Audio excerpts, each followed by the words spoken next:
Welcome back, everybody, to BetVantage Fantasy Sports. And today is the one and only Flex Friday. You get a $20 protected play unless you hit 4 out of 6 picks, and then you get, you know, chump change back. Was that $4? Um, Anyways, let's get into it. So last night we had some picks we threw up. They didn't hit. We had a lot of the props hit, others didn't. Who was going to expect Kirk Cousins to throw 500 passing yards against Tampa Bay? Um, if you missed a game, Atlanta was hosting Tampa Bay. It was a fantastic game. It went into overtime. Kirk had the ball and threw a TD to Hodges, and it was done. It was done in a minute. It was a great game. But again, 500 passing yards. With 500 passing yards, you would have assumed Tyler Algier or Bijan Robinson would have had a bit more in their receiving yards, or some sort of correlation to that. No, it wasn't. The star of the night was Drake London with 13 receptions. He did get banged up in overtime and he went out. So we'll see how that unfolds next week for fantasy owners. But yeah, on a losing day, don't fret, don't double down, stick to your unit size, and keep on keeping on. I mean, there's no reason to freak out and then go all in because you're going to lose. And that's what these DFS apps prey on. Is having a losing day, the next thing you know, you're changing your unit size from $5 a play to 20, and then you're done. So don't do that, guys. Take my advice. I've done it before. I've lived and I've learned, and I'm off to a hot streak because of that. The last 2 years, I've done pretty well. Last year, I started with $200, and I split it between 4 apps. I don't really like Underdog anymore, and I don't like Sleeper. My two primary apps are Better and Price Picks because they allow correlation plays. Now, if you watch my last video, Better took away the correlated play between passing yards and longest reception if you're on the same team. They brought back the longest reception. You just can't use it in a correlated play. Prize Picks, on the other hand, they still allow correlated plays. They just reduce the payout. So a 4-man slip, a 4-man parlay, normally is 10x. It's not anymore. It's 8.5x. So just keep that in mind. Because of that, Price Picks is looking a little more attractive for the correlated plays, especially for college football and the NFL going forward. But that being said, I really like the boosted plays that Better has because I could throw down a 4-man parlay and hit it 20x, and we absolutely have been crushing it. Which is why last week on college football, I was ranked top 5% Better, and we crushed it. And that's why Sunday they took down the longest receptions across the board. So, we're readjusting the strategy, and enough said. Let's get into today's picks, and I'll start here at the top.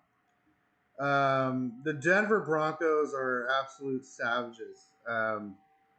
If you've been watching their games, I mean, they hold people to under 200 passing yards. But we have something to take advantage of here, and that's with Devontae Adams, one being out and him wanting to trade. And I think in this case, the next top receiver, in my opinion, is Jacoby Myers. But I believe that Pat Surtain will be the one all over Jacoby Myers in this game, which will leave opportunities for Brock Bowers to get some receptions. And he's not necessarily a bad tight end. He's actually pretty good. And since week 2, the Broncos have allowed 5 or more receptions to opposing tight ends in every game. So this one is in our favor. Thrown down on it while it still sits at 4.5. This could be at 5 or 5.5, and it's not. So it's a great prop. The next is Colby Parkinson. Colby Parkinson might not look too attractive on paper, but this 3.5 receptions is pretty sweet. The Packers have allowed 20 plus receptions to opposing tight ends this season. And Parkinson's had 3 or more receptions in the last 3 of his 4 games. And I expect them to be, possibly playing behind from Green Bay. Jordan Love's a great quarterback, and they have some great players. Um, so again, 3.5, we have to hit 4. Again, just another attractive prop. And here we have Jalen Tolbert. So actually, there's a few ways you can go about Jalen Tolbert. One is targets. They have him at 5 targets. I wish it would be at like 4.5, because then if you hit 5, you're not gonna, push with the 5 stat line. Oh, excuse me. But at 34.5 yards, we have Cooks out. Um, so right now he's number 2, and 34.5 yards is pretty darn low. In some books, you can find him at 33.5. This was at 33 when right before I started this video, and then it changed. It went back up to 34.5. But again, Cooks is out this week. He's passed this mark in 2 of his last 3 games. And now with Cooks out again, this is CeeDee Lamb is going to be tasked with the primary workload. But if Joey Porter Jr. is on top of CeeDee, then I feel that Dak's going to feed Jalen a lot of targets. Here's Marvin Harrison. He didn't hit this stat last week, but I believe that they're going to be playing behind. And right now, Arizona's going to be playing behind. And right now, Marvin Harrison is definitely one of their best receivers. San Francisco has a fantastic defense, but again, Marvin Harrison is just a fantastic athlete. So I'm not going to put it behind him. I'm going over on the more.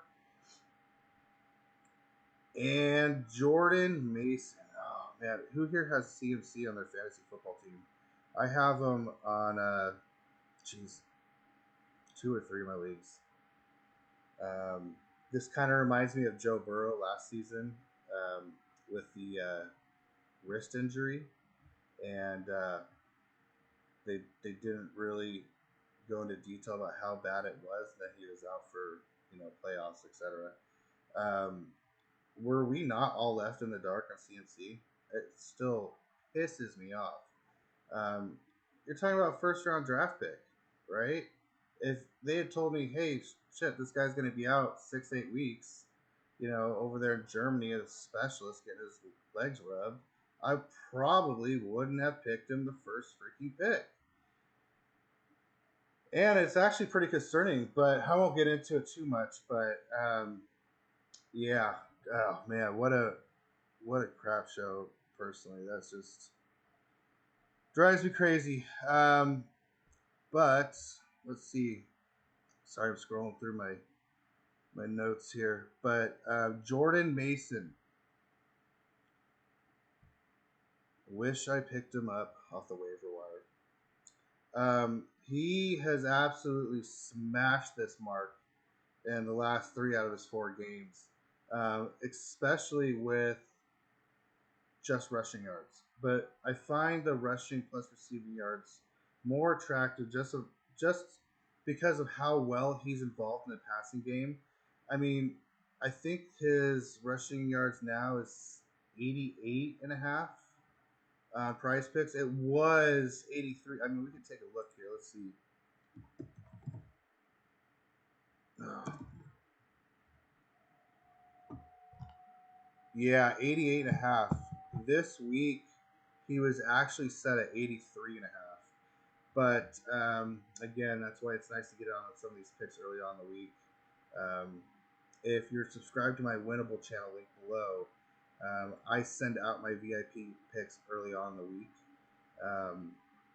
And again, you're not going to want to miss out, because we've took $200 this season, turned it into $2,300 in about 5 weeks. So again, he smashed this. He's got a juicy matchup with Arizona.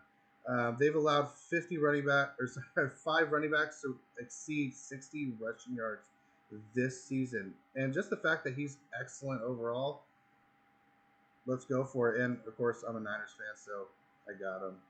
You got to take him. And then Xavier Worthy. If you guys followed last week's game, Rashi Rice, again, another person that I have in fantasy football, is out and is hurt. Go freaking figure. Um, 42 and a half yards. They just lost their top wide receiver. They're playing against the Saints. Again, another great team, high offense. Take it. Take it while it's on the board. Take it while it's low. He's one of the fastest people in the NFL. There's no reason not to take it. And that's going to complete my Flex Friday $20 lineup. I actually already put it in earlier today. If we look here, that is 3.5, 34.5. So wish me luck. And again, here's my winnable channel. Um, this is a screenshot from last week where I was a 5% better in college football on Saturday.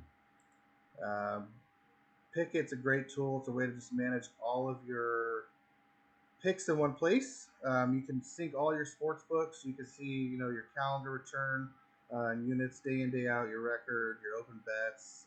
They even have promos in there for other DFS apps. And I'm just going to scroll through really quick, but this is why Better was just so great, in which we could have had all of these. Well, that was actually Monday night. That was Monday night's pick that I had earlier this week where we hit a 20x. We bet 4 units and we won a 20x, so net profit is 16. But going forward, look at this. Over passing yards to longest catch. This correlation was just so fire. We wrecked them. We had 20x after 20x after 20x. We even hit a 30x, and we just kept doing this day in and day out. Some of these things, here's some for prize picks for a season-long entry. But again, here is my store. The link is below. It's $30 a week or $100 a month.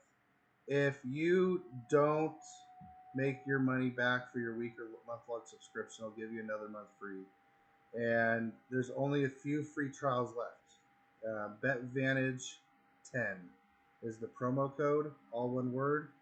BetVantage7, because 7 is my favorite day, but 7 is one of my favorite numbers. But BetVantage7 will give you a 10-day free trial, which means you'll get all my picks this weekend and next. And again, if you lose out, I'll give you a month free. So there's no reason not to take the opportunity. I'll be dropping my college football and NFL picks later today and into tomorrow and into Sunday, so you don't want to miss out. And we'll see you then.